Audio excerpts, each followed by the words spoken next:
Olá, sexto ano, tudo bom? Espero que esteja, né? E vamos para a nossa aulinha aí, mais uma aula de história, aula 22, continuando com a nossa matéria, que é a matéria de Grécia, né? Grécia Antiga, esse povo que marcou tanto em tantas coisas. Aula passada nós falamos sobre o início ali da Grécia, né? E chegamos a falar da polis, dentre essas várias cidades independentes, né? Essas várias polis que tinham ali na Grécia. Nós falamos da polis de Esparta. Agora vamos falar sobre a polis de Atena. Essas duas são as mais conhecidas, né? São os dois grandes exemplos que a gente tem ali, embora fossem várias outras polis. São esses dois que a gente sempre fala, porque são as duas mais clássicas, as duas mais importantes que vocês tiveram ali. Elas eram centrais para as guerras que a Grécia entrou na época ali, né? Para a política. Houve uma grande disputa entre a polis de Atenas e a de Esparta também, né? Sem contar que essas cidades estão de pé até hoje em dia, né? Tem vários, são pontos turísticos bastante importantes, né? E marcam a Grécia de hoje. Então, uma foto atual aí da Polis de Atenas, para vocês verem. Percebam como isso aqui é só a parte principal, é a parte histórica, tá? É a parte que era a cidade na época da Grécia Antiga. Percebam que tem muros aí, né, que ela é no alto de um morro. Isso aí era a forma de você tomar conta ali da cidade, era uma forma de você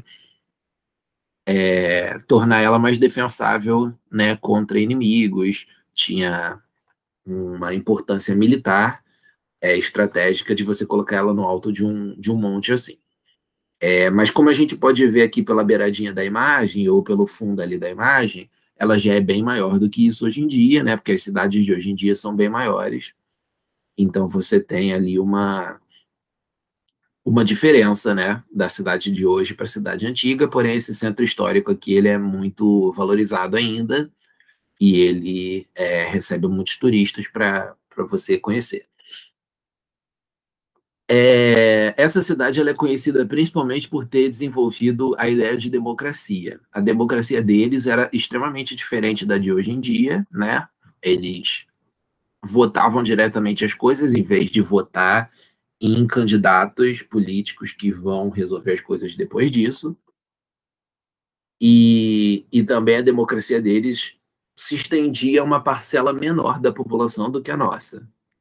Então, não era uma democracia tão inteiramente democrática assim, porém, a ideia de democracia surgiu com eles, né? E foi a partir dessa ideia que a gente foi construindo a democracia que a gente tem hoje em dia.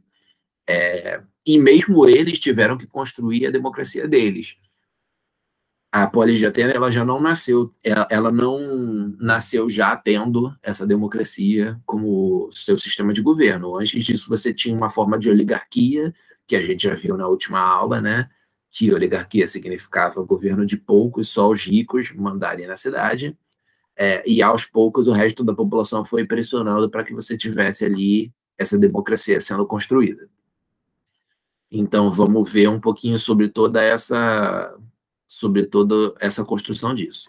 Antes, é importante a gente lembrar que Atenas era uma cidade ali que ficava próxima do mar, né? Então, eles tinham esse porto de Pireu, no qual circulava muita gente, e eles faziam comércio com o Egito, com os fenícios, com os babilônios, vários povos ali da antiguidade.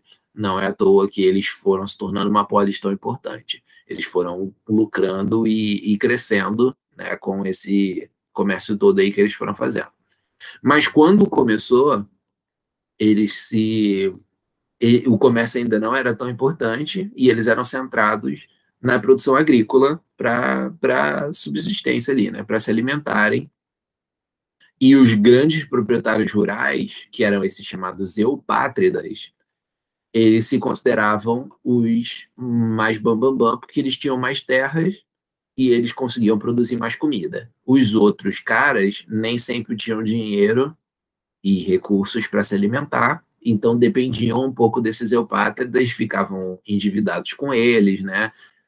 Consumiam o que era produzido por eles nas terras que eles tinham sobrando, e por aí vai. Então os eupátridas foram se tornando os mais sinistros ali da parada, organizaram um governo no qual eles mandavam, até porque eles eram descendentes dos jônios, que eram um desses povos que tinham se juntado ali para criar essa polis da Grécia. Era o povo que tinha dominado os outros povos ali da região e, portanto, ficado no controle com as maiores terras, viraram os eupátridas e mandaram no negócio. Os outros, que eram a maior parte da população, eram os Jorgoi. Eles eram proprietários de terra com terras menores, então às vezes faltava e você não conseguia produzir uma colheita boa, você ficava com fome, então você pedia empréstimo aos aristocratas, que eram os eupátridas, né? Os mais ricos, donos de maiores terras. Se você não conseguisse nem pagar aquele dinheiro, você podia perder a posse da sua propriedade ou então até virar escravo por dívida. Lembrando que esses escravos da época eles não eram tão ferrados quanto os escravos que a gente conheceu aqui no Brasil, tá? Então não misture uma coisa com a outra. Eles também não eram negros, eles eram brancos. Então a escravidão lá dos gregos, ela não tinha a mesma característica racial que a escravidão aqui no Brasil teve. Então era bastante diferente e mais leve também. Mas ainda era ruim você se tornar escravo, obviamente. Então isso era parte do domínio ali que os eupátridas tinham sobre os Jorgoi. Parte do que tornava eles uma aristocracia, tornava eles ali os poderosos e tornava Atenas uma oligarquia, ou seja, um governo de poucos poderosos. Você também tinha os trabalhadores livres ali, comerciantes artesãos, né, que eram importantes, é claro, para aquela cidade, ferreiros, tecelões, ceramistas, porque as pessoas precisavam, né, de arma, de vasos para organizar ali a produção, de tecelões para fazer as roupas que eles iam usar, né? Então é claro que você precisa de gente que trabalha nessas funções, mas eles também eram excluídos ali da política, só os eupátridas que mandavam nesse primeiro momento. E os escravos também realizavam trabalhos domésticos e outras atividades ali para os artesãos. No espaço rural, eles trabalhavam ali na agricultura, no pastoreio, na mineração, e tudo isso sob controle dos outros, então era a camada social mais ferrada ali da coisa. Óbvio que eles também iam estar excluídos ali da política, já que os outros que estavam acima deles já eram excluídos, quem dirá eles que estavam por baixo, né? Só que aí a situação foi mudando. Primeiro você tinha esses guerreiros chamados hoplitas, que eram os principais guerreiros ali que você tinha. Eles lutavam a pé na época, os gregos não tinham muito essa ideia de guerrear por cima de cavalos, né? Isso foi algo que outros povos foram acrescentando com o tempo. Já não eram nem mais os gregos, né? Já tinham sido dominados pelos romanos. Depois já tinha virado Idade Média quando você começou a ter essa... Quer dizer, já estava virando Idade Média quando você começou a ter esses guerreiros em cima de cavalos. Na época ali dos gregos, o mais comum era combater como infantaria, né? A pé. E aí essa infantaria dos atenienses era chamada de hoplitas, ou hoplitas. Os aristocratas eram os hoplitas comandantes, eram os hoplitas que mandavam, e os georgoi ficavam como o resto ali dos combatentes mais fracos. Só que como a economia ateniense passava ali por transformações, né? Você estava tendo uma atividade comercial se tornando mais importante do que a produção agrícola, bens como gado, tecidos e objetos que eram vendidos pelos comerciantes foram ficando mais importantes do que a terra, que era o poder ali da aristocracia, né? Isso fez com que, entre os hoplitas, você tivesse comerciantes que estavam ganhando força. Eles passaram a combater na elite ali da tropa, que era a falange, com os aristocratas, porque o que mudava a falange, o que tornava a falange especial em relação ao resto da infantaria hoplita, era que a falange tinha armaduras melhores, escudos melhores e armas melhores. Então era uma questão de ter dinheiro para comprar isso. Conforme o comércio foi ficando mais importante, esses comerciantes passaram a ter mais dinheiro que os aristocratas para comprar essas armaduras e armas e escudos. Então, eles foram passando a fazer parte da falange junto com os aristocratas, os eupátridas. Então, isso foi gerando um sentimento de igualdade, porque a luta, o combate era uma coisa muito importante para a cultura deles. E você combater um lado a lado do outro deixava claro que esses caras eram iguais. Se eles eram iguais o suficiente para lutar, combater juntos, morrer juntos, ganhar ou perder juntos, então eles também deveriam ser iguais dentro daquela sociedade. Foi a ideia que foi se formando entre os hoplitas que não eram eupátridas. Ou seja, esse domínio da aristocracia eupátrida foi sendo questionado, né? A gente chama esse momento ali de revolução hoplítica, é quando os guerreiros eles têm essa divergência em relação a quem devia mandar na sociedade. E com a Revolução Hoplítica você acabou tendo transformação popular ali, né? A desigualdade social foi combatida. Os eupátridas que mandavam no negócio para tentar controlar essa insatisfação popular, eles criaram um cargo chamado legislador, que iam ser uns caras que iam pensar essa política e iam colocar no papel ali as novidades, de forma que os eupátridas não apenas dominassem pelo poder direto deles e pela palavra ali deles, que valia mais do que a dos pobres, do que a dos georgoi e comerciantes e artesãos e etc. Você passa a ter esse cargo, né, principalmente ocupado por esse cara chamado Solon, que esse cara vai colocar ali no papel coisas para tornar aquela vida mais justa. Então era uma tentativa de deixar, né, aquele povo mais contente, sem que os eupátridas tivessem que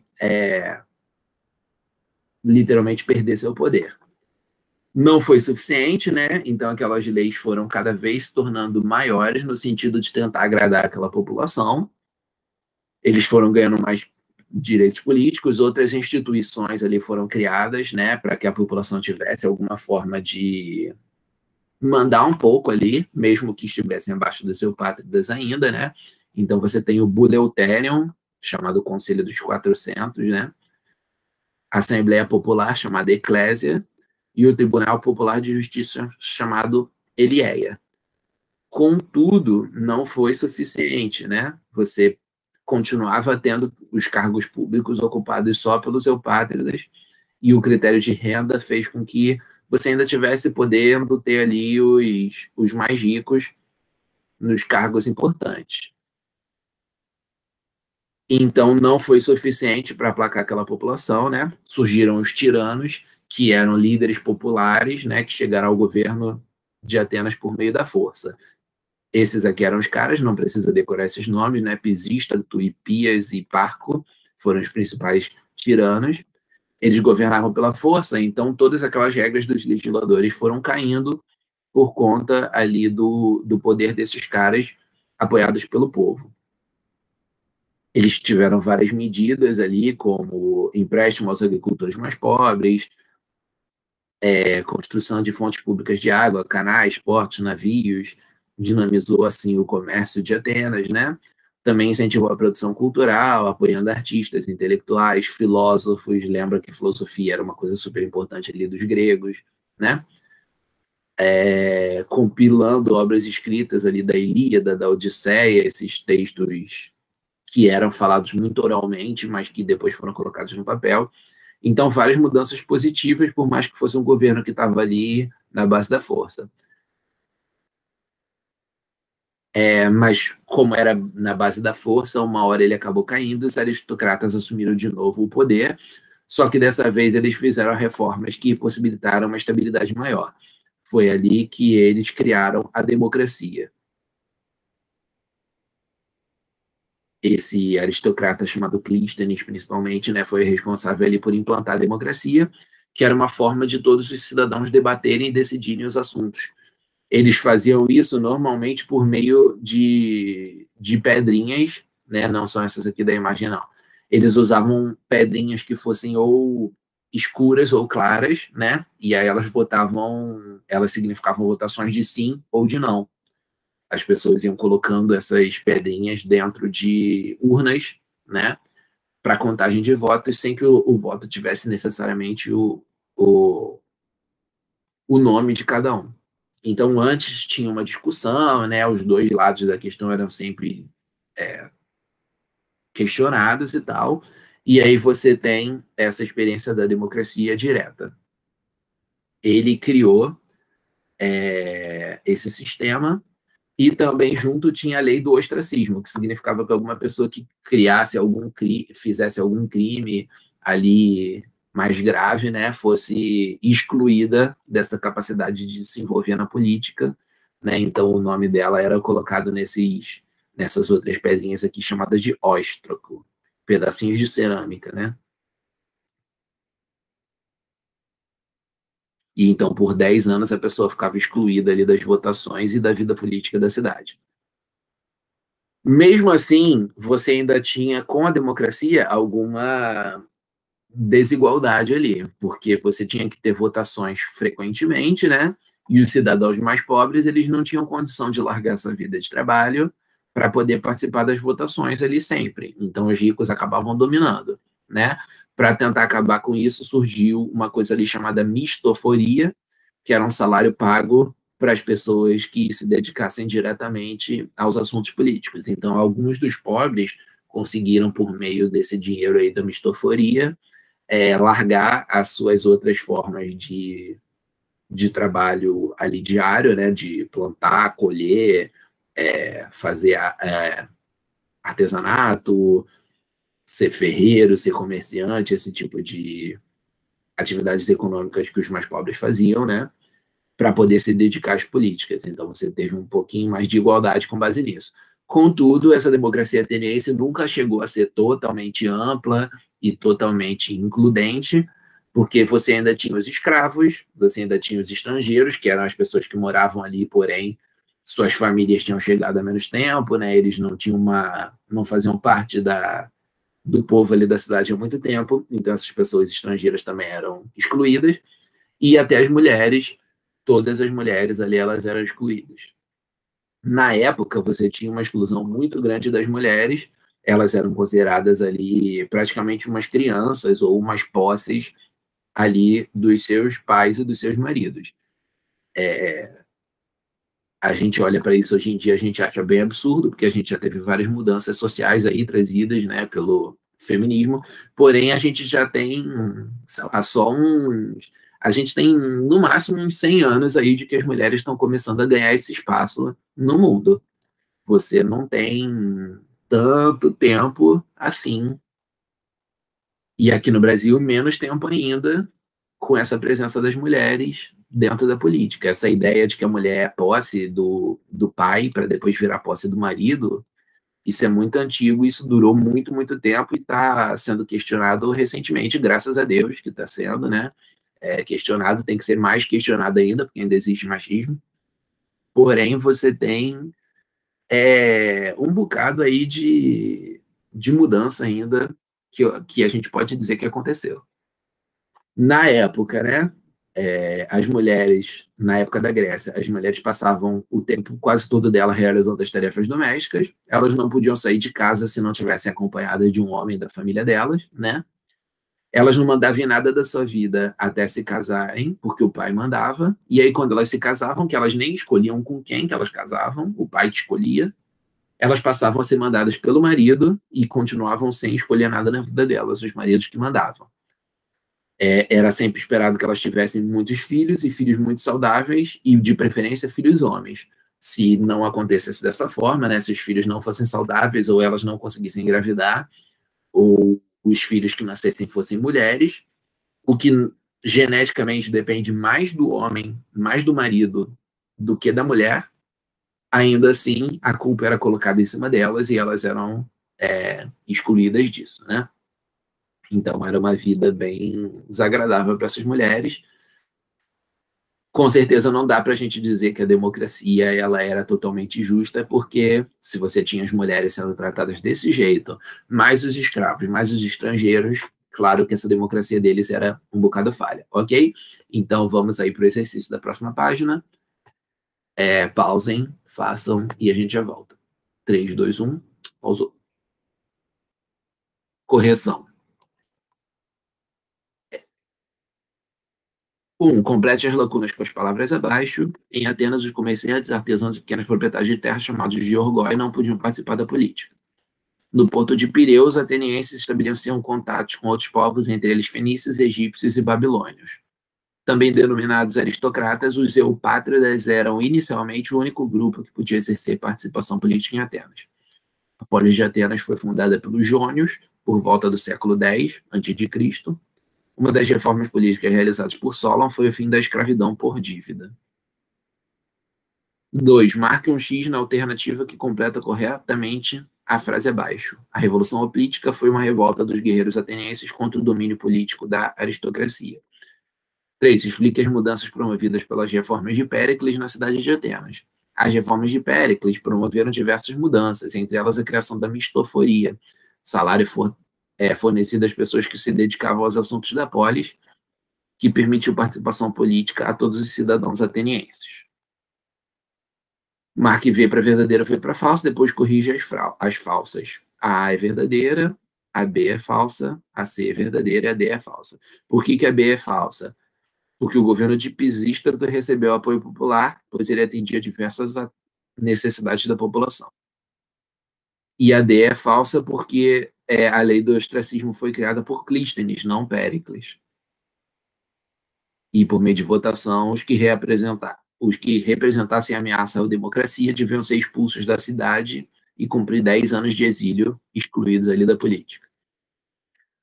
Que pessoas eram consideradas cidadãos em Atenas eram os homens com mais de 18 anos e que fossem filhos de pai e mãe atenienses e que não fossem escravos. Eu não sei por que eles esqueceram de botar isso.